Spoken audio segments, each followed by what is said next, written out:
Next week's guided reading text for Year 4 is going to be about Howard Carter's entry into King Tutankhamun's tomb in 1923. So we're going to read the text together. Egypt's Valley of the King is a desolate place, located near the Nile River across from the ancient city of Thebes. The arid valley supports no vegetation and provides no shelter from the relentless sun. The ground is a mixture of sand and small rocks that boil in the sun's heat.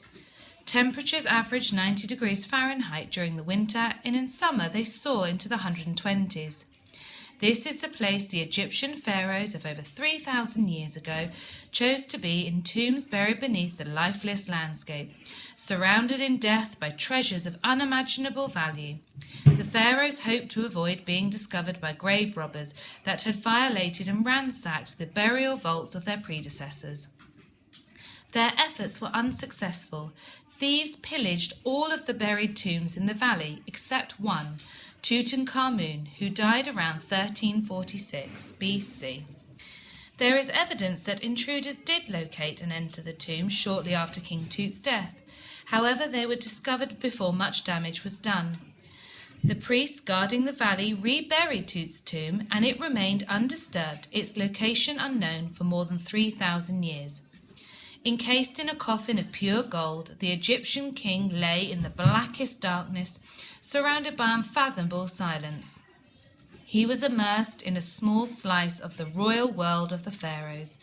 Golden chariots, statues of gold and ebony, a fleet of miniature ships to accommodate his trip to the netherworld, his throne of gold toys from his youth, bottles of perfume, precious jewellery, and more.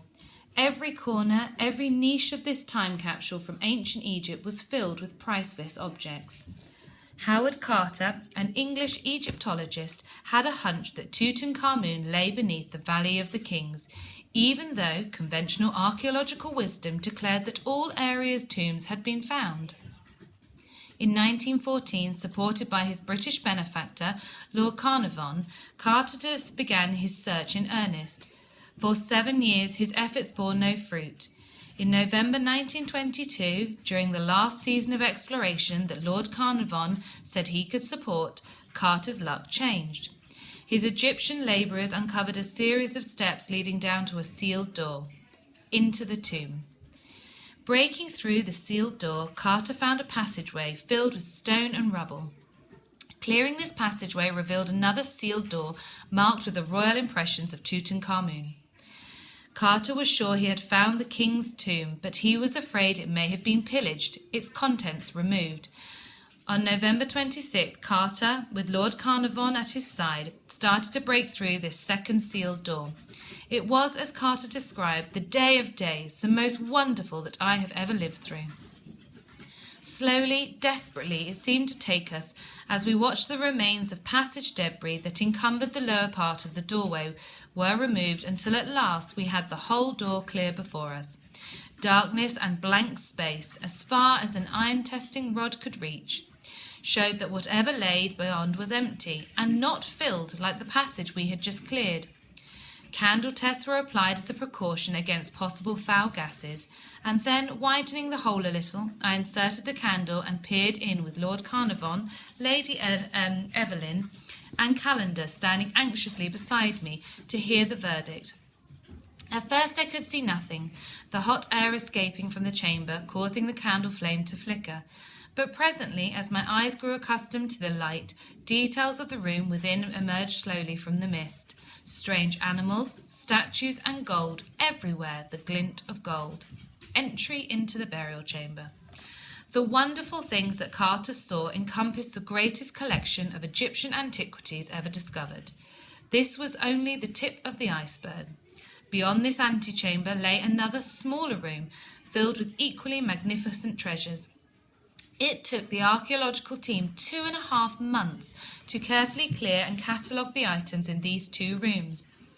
Finally, Carter was ready to break through to a 4th sealed door into what he believed would be King Tut's tomb, the Holy of Holies, where the pharaoh would be found in his golden casket. On February 16, 1923, Carter began to pick away at the sealed door. My first care was to locate the wooden lintel above the door. Then, very carefully, I chipped away the plaster and picked out the small stones which formed the uppermost layer of the filling. The temptation to stop and peer inside at every moment was irresistible, and when, after about 10 minutes' work, I had made a hole large enough to enable me to do so, I inserted an electric torch. An astonishing sight its light revealed, for there within, a yard of the doorway, stretching as far as one could see, and blocking the entrance to the chamber, stood what to all appearances was a solid wall of gold. For the moment there was no clue as to its meaning, so as quickly as I dared I set to work widening the hole. With the removal of a very few stones, the mystery of the golden wall was solved.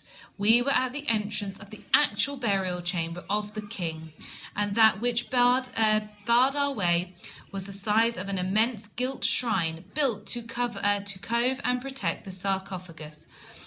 It was visible now from the antechamber by the light of the standard lamps, and as stone after stone was removed and its gilded surface came gradually into view, we could feel the tingle of excitement which thrilled the spectators behind the barrier.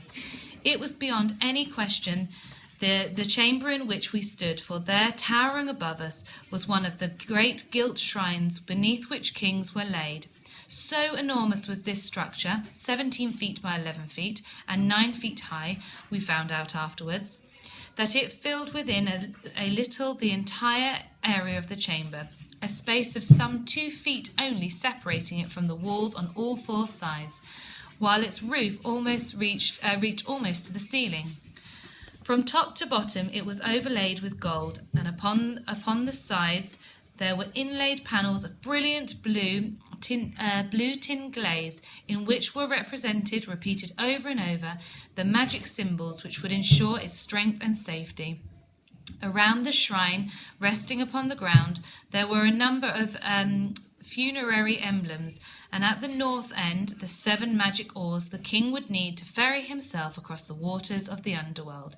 The walls of the chamber, unlike those of the antechamber, were decorated with brightly painted scenes and inscriptions. Brilliant in their colours, but evidently somewhat hastily executed. Right, so that's our text for next week. So make sure that you've listened to and read through the text so we are ready for guided reading. Enjoy Year 4.